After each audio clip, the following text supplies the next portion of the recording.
टूनी चिड़िया अपनी माँ के साथ रहती थी। उसका पिता जब वो छोटी थी तभी एक दुर्घटना में मर गया था, लेकिन उसकी माँ ने अपनी बेटी को कभी भी पिता की कमी महसूस नहीं होने दी थी।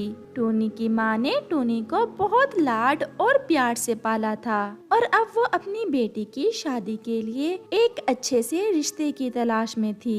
उनके जंगल में बुलबुल रहती थी जो पक्षियों के रिश्ते करवाने का काम करती थी। टूनी की माँ बुलबुल को अपने घर बुलाती है। हाँ बहन जी, आपका संदेश मिला था मुझे, क्या कहना था आपने? बुलबुल बहन, तुम तो जानती हो मेरी एक ही बेटी है और वो भी बिन बाप के पली है। अब मेरी बेटी जवान हो गई है और मैं अपनी बेटी की शादी करना चाहती हूँ। अगर आपकी नज़र में कोई अच्छा रिश्ता हुआ तो कृपया करके मेरी बेटी की शादी करवा देना। मैं आज हूँ, पता नहीं कल होंगी कि नहीं। मैं अपनी बेटी की शादी अपनी जिंदगी में करना चाहती हूँ ताकि मैं सुकून से मर सकूँ। चिड़िया बहन, आप चिंता न करें, मैं अपनी टूनी बेटी की शादी अच्छी जगह ही करवाऊंगी। बल्कि ये देखो, एक लड़के चिड़े की तस्वीर तो अभी है मेरे पास। बहुत अच्छा परिवार है, खाते पीते पक्षी हैं। आप कहें तो बात आगे चलाऊं? हाँ हाँ बुलबुल, जरूर, तुम आगे बात शुरू करो। फिर बुलबुल टूनी का रिश्ता बंटू चिड़े से करवा देती है। टूनी को अपने ससुराल आकर बहुत अच्छा लगा था क्योंकि उसकी सास बहुत अच्छी थी जो उसका बहुत प्यार करती थी। टूनी के ससुराल में एक उसकी सास थी और एक उसके पति का भाई था जो दूसरे जंगल कोई व्यापार करता था। अगले दिन उनकी सारी खुशियाँ गमों में बदल जाती हैं जब उन्हें ये पता चलता है कि बंटू चिड़े के बड़े भाई का एक्सीडेंट हो गया था और वो मर गया था। पूरा परिवार ही गहरे सदमे में चला गया था। उनके पड़ोस में एक कौवी भी रहती थी जो बहुत शैतान कौवी थी। दूसरों के घरों में फसाद डालकर उसे बहुत मजा आता था। वो मौके का फायदा उठाकर टूनी की सास से कहती है, बबली एक बात कहूँ, बुरा न मानना, अभी कल ही तो नई दुल्हन आई है तुम्हारे घर में और आज इतनी बड़ी दुर्घटना हो गई। मुझे तो लगता है तुम्हारी बहू बदशगुनी है। मुझे तो ये भी पता चला था कि इसके पैदा होते ही इसका पिता भी मर गया था। अब देखो कैसे आते ही तेरे जवान बेटे को खा गई। गोरी, जबान संभाल कर बात करो। मेरी बहू के बारे में तुम कैसी बातें कर रही हो? मेरी बहू तो बहुत अच्छी है।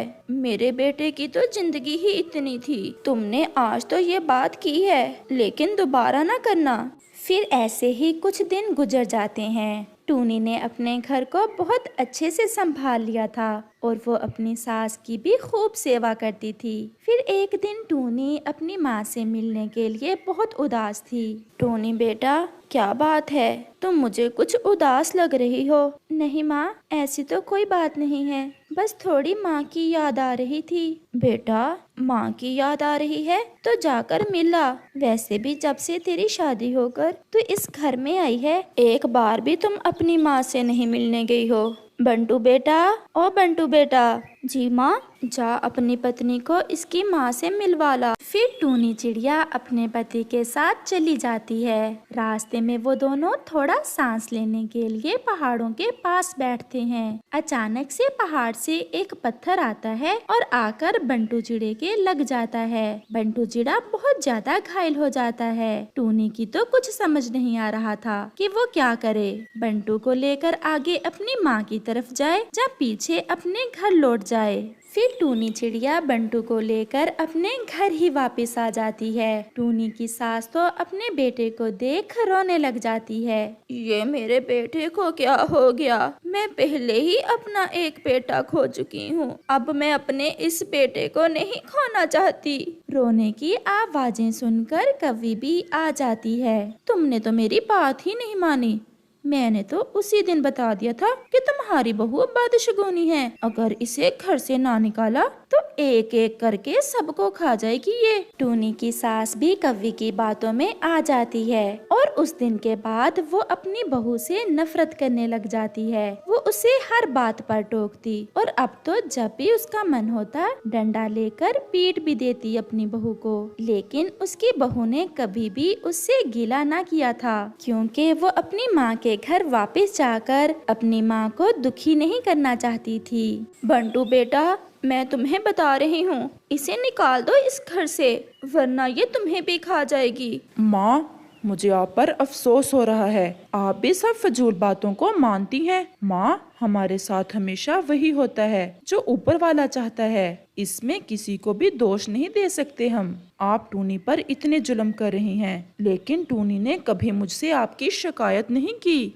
फिर बंटू की माँ को एहसास होता है कि वो अपनी बहू के साथ कितना गलत कर रही थी। बेटी, मुझे माफ कर दो, मैंने तुम्हारे साथ बहुत गलत किया। ना माँ, आप तो मेरी माँ हैं और माएँ अपने बच्चों से माफी नहीं मांगती। फिर टूनी की सास टूनी को अपने गले के साथ लगा लेती है और वो खुशी खुशी रहना शुरू कर देते हैं। चिड़िया बेचारी बहुत गरीब थी। उसका एक बच्चा था। उस चिड़िया का पति मर चुका था और वो अपने बच्चे को अकेले ही पाल रही थी। अपना घर चलाने के लिए वो अपने जंगल की मंडी में फलों का ठेला लगा लेती है। वो बहुत ताजा और अच्छा फल बेचा करती थी। सस्ता माल, रंग बिरंगे मीठे फल ले जाओ सब पक्षी मीठे फल ले जाओ। चिड़िया, ये सेब कितने में लगाए हैं? 50 रुपए किलो।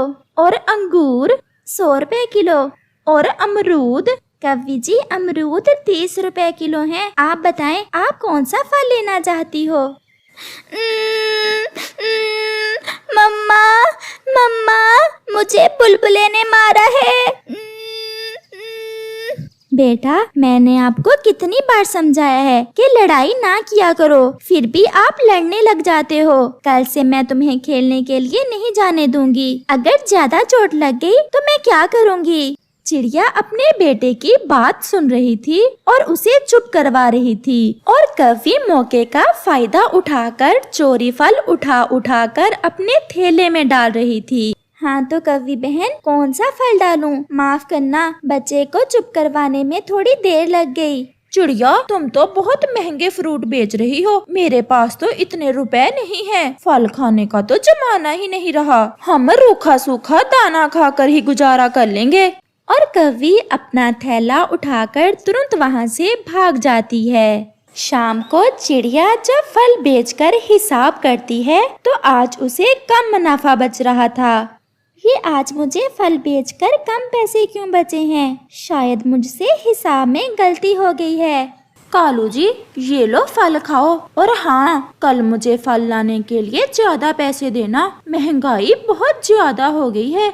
जी गोरी जी, कल से ज्यादा पैसे ही ले जाया करना, लेकिन फल ऐसा ही ताजा ताजा होना चाहिए। कालू जी, आप चिंता ना करें, कल को इससे भी अच्छा फल लेकर आऊंगी।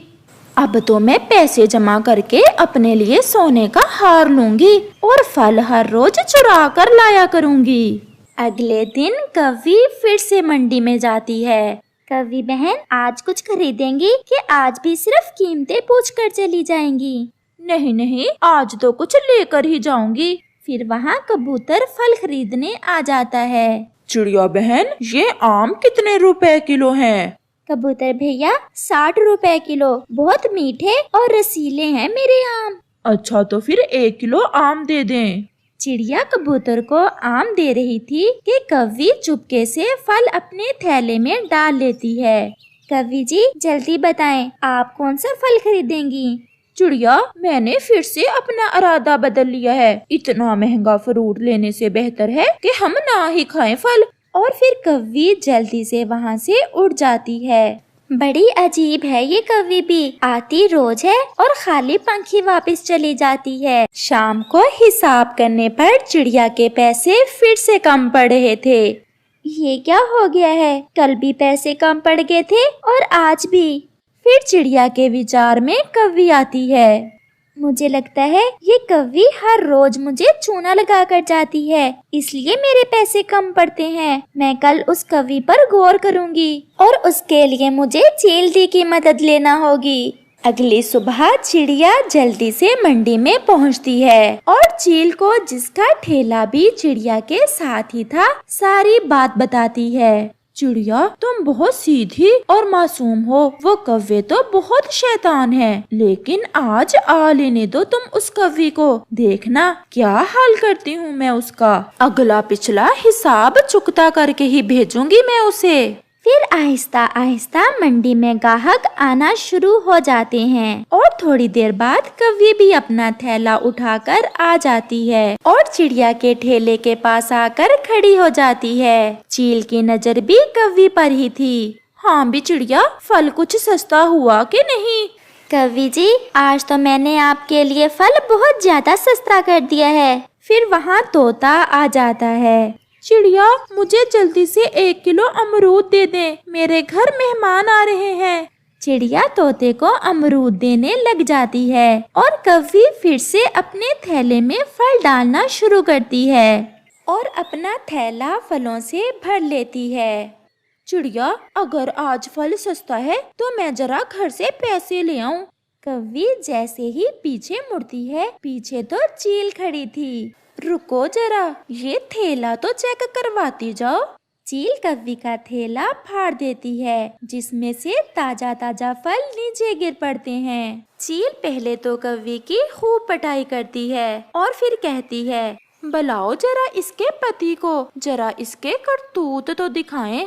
फिर कालू कौवा भी वहाँ आ जाता है। तुम तो मुझसे हर रोज फल लाने के लिए इतने ज्यादा पैसे लेकर आती थी और फल तुम चोरी करके ले जाती थी। तुमने तो मुझे किसी से भी नजरें मिलाने के लायक नहीं छोड़ा। ऐसा क्यों करती थी तुम? कालू जी, मैं पैसे जोड़कर अपने लिए सोने का हार लेना चाहती थी।